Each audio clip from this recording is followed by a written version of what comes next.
mynews.studio. A famine in Gaza, Trump and Putin meeting in Alaska, AI video generators popping up all over.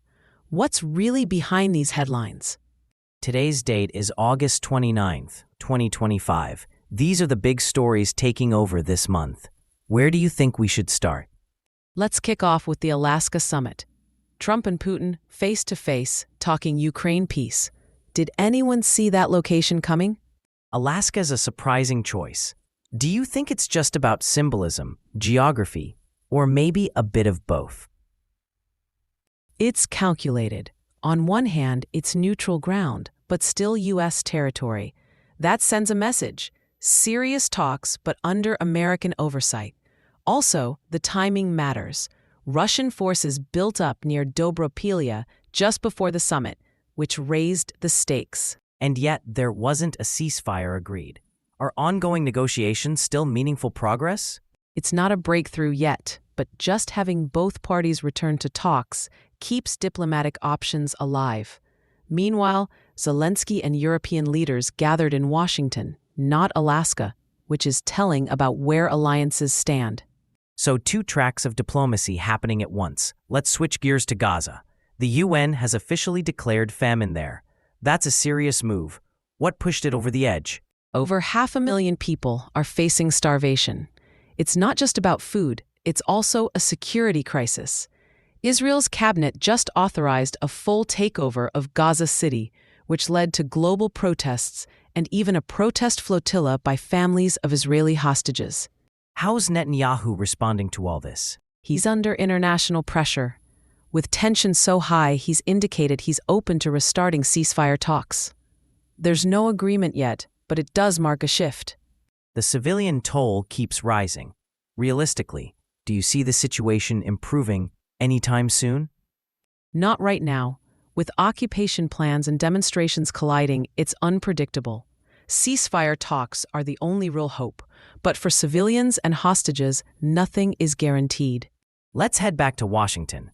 Trump ordered a federal takeover, brought in the National Guard and federal agents. More than 600 arrests. What triggered this move?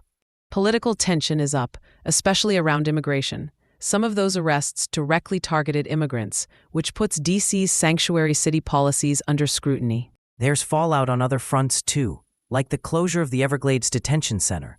Does that matter in the bigger debate?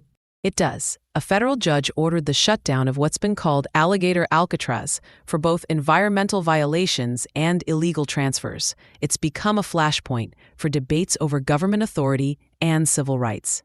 Switching to tech, AI video generators. Search interest has jumped almost 100-fold in 5 years. What's driving this explosion? It comes down to access. Now anyone can make high-quality videos, not just experts. That's lowering barriers, but it's also raising questions about what's real, who owns content, and what this means for creative work.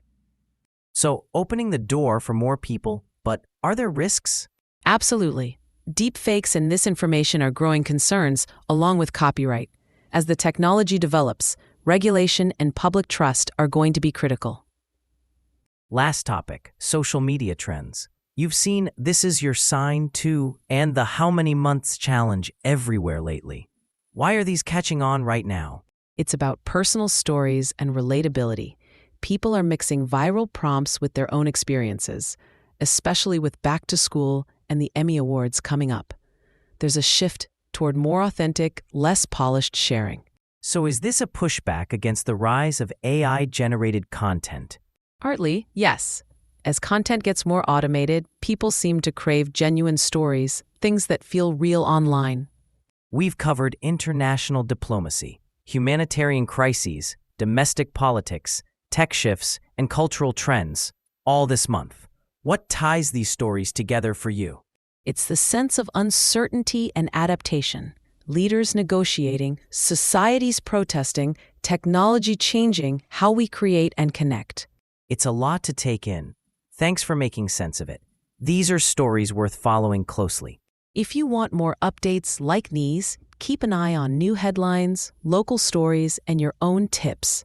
The world keeps moving. Thanks for listening. This episode was powered by mynews.studio. Try it free now